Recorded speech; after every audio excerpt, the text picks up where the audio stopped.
আসসালামু আলাইকুম, সবাই কেমন আছেন? আশা করছি সবাই ভালো আছেন। পজিটিভ চিন্তা পজিটিভ চিন্তা করার মানুষগুলা সবসময় কোনো না কোনো দিক থেকে জিতে যায়। আপনার লাইফে যদি আপনি নেগেটিভ মাইন্ডের হন এবং আপনি যদি সব কিছুতেই এরকম একটা ধারণা রাখেন যে আসলে সব কিছুতে না না একটা ভাব যে হবে না, এটা পারবো না, এটা করে কি হবে, মানে এরকম যদি একটা মাইন্ডের সেট আপে আপনি থাকেন, তাহলে আপনার লাইফে আমি বলবো যে আপনার লাইফে কোনো কিছু করতে পারবেন না। কারণ কি, আপনি যদি লাইফে কিছু করতে চান, আপনাকে আগে পজিটিভ চিন্তার মানুষ হইতে হবে। কারণ আপনি যে কাজটাই করেন না কেন, সেটার মধ্যেই যদি পজিটিভ খুঁজে বের করতে পারেন, তাহলে আপনি লাইফে কিছু একটা করতে পারবেন। কারণ হইতেছে, আপনি যে কোনো কাজ করবেন সেটাতে সাফল্য পান বা সাফল্য না পান, আপনি যদি ব্যর্থও হন, সেই ব্যর্থটাকেও আপনি পজিটিভলি দেখবেন। যখন আপনি সেটা পজিটিভলি দেখবেন, তখন গিয়ে আপনার সাফল্য আসবে। কারণ লাইফে নেগেটিভ পজিটিভ দুইটা দিয়েই মানুষের জীবন, এবং আপনার ব্যর্থতা সফলতা এই দুইটা দিয়েও জীবন।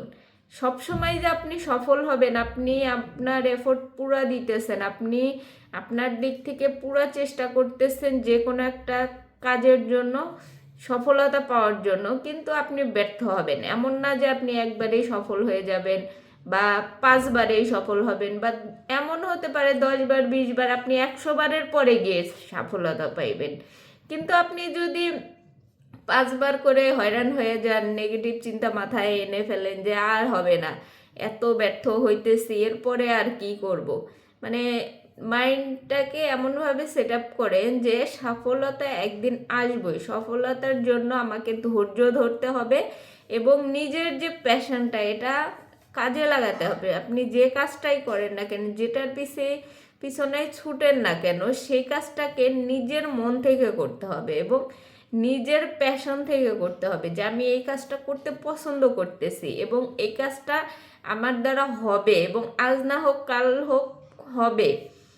এই এই উপলব্ধি যার থাকবে, তার সফলতা কোনো না কোনো দিক থেকে আল্লাপাক দিয়ে দিবে। কিন্তু আপনি যদি সেই কাজটা নিজের মন থেকে না করেন, আপনি যদি হেলাই ফেলাই করেন আর চিন্তা করেন যে দূর এগুলো দিয়ে কী হবে, জীবনে এগুলো কিছু করতে পারবো না, মানে পারবো না জিনিসটা বা হবে না জিনিসটা যখন আপনার মাথার ভিতরে থাকবে, তখন আপনি কখনোই সফলতার দিকে এগিয়ে যেতে পারবেন না। কারণ সফলতার দিকে এগিয়ে যেতে হলে আগে ব্যর্থতাকে সাথে নিয়ে চলতে হবে, কারণ ব্যর্থতা আপনার লাইফে থাকবেই।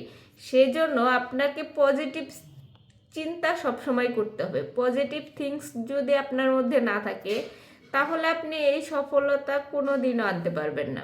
তো পজিটিভ দিক সব সময় বিবেচনায় রাখবেন, সব সময় মনে রাখবেন যে আল্লাহ যা করে ভালোর জন্য করে, আল্লাহ পাক যেটাই করবেন ভালোর জন্যই করবেন। আর আমি যদি ব্যর্থ হই, সেই ব্যর্থতাটাও আল্লাহ পাকই দিচ্ছে, আর যদি সফলতা হইতাম, সেই সফলতাটাও আল্লাহ পাকই দিত। এখন ধরেন আপনি একটা জবের ইন্টারভিউর জন্য গেলেন, সেখানে লোক নেবে 3জন, আর আপনারা ইন্টারভিউ দিলেন 100জন। এখন আপনি এখন যদি আপনার ওইখানে চাকরিটা না হয়, তাহলে আপনি মন খারাপ করতেছেন। কিন্তু আপনি একটাবার চিন্তা করেন, সেখানে আরও 97জন আছে যারা কিনা চাকরি পায় নাই। তো আপনি চিন্তা করতে পারেন যে আলহামদুলিল্লাহ, আমি এই এই জায়গা থেকে যদি আমি সিলেক্ট হইতাম, হয়তো এখানে আমার রিজিক নাই, সেই জন্য আমি সিলেক্ট হই নাই। যদি আমার রিজিক থাকতো, তাহলে আমি এই 100জনের মধ্যে 3জনের একজন হইতে পারতাম।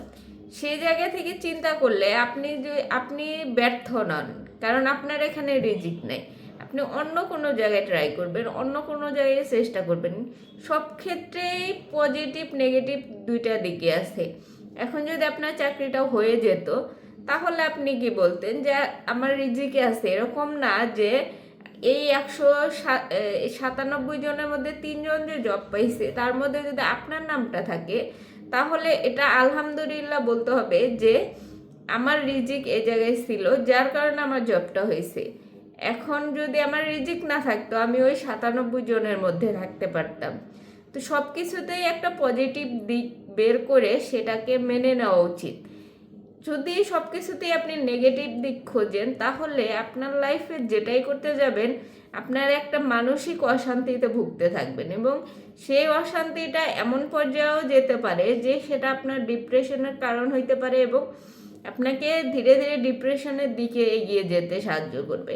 সেই জন্য সবসময় পজিটিভ চিন্তা করেন, পজিটিভ থাকার চেষ্টা করেন, এবং নেগেটিভ যে থটসগুলা এগুলাকে ইগনোর করার চেষ্টা করেন। মনে করেন যে আল্লাহ যা করে ভালোর জন্য করে, আর ব্যর্থতা সফলতা সব ক্ষেত্রেই আছে। সেদিক থেকে চিন্তা করলে মানুষ এর থেকে অনেক কষ্টে থাকে। আপনি যে পর্যায়ে আছেন সেখান থেকে মানুষ আরও কষ্টে থাকে। তো সেই দিক থেকে বিবেচনা করলে যে আপনার থেকে হয়তো আরও কষ্টের মানুষ আছে এবং আপনি তাদের থেকে বেটার আছেন, আপনি আপনার থেকে যে বেটার আছে তাদের দিকে তাকিয়ে লাভ নেই, কারণ তাদের রিজিক তারা ভোগ করতেছে, আপনার রিজিক আপনি ভোগ করতেছেন, এবং আপনার নিচে যারা আছে তাদের রিজিক যতটুকু তারা ততটুকু পাইতেছে। তো সেই জায়গা থেকে যাই হোক না কেন লাইফে সবসময় পজিটিভ থাকার চেষ্টা করবেন। তো সবাই ভালো থাকেন, সুস্থ থাকেন, আল্লাহ হাফেজ।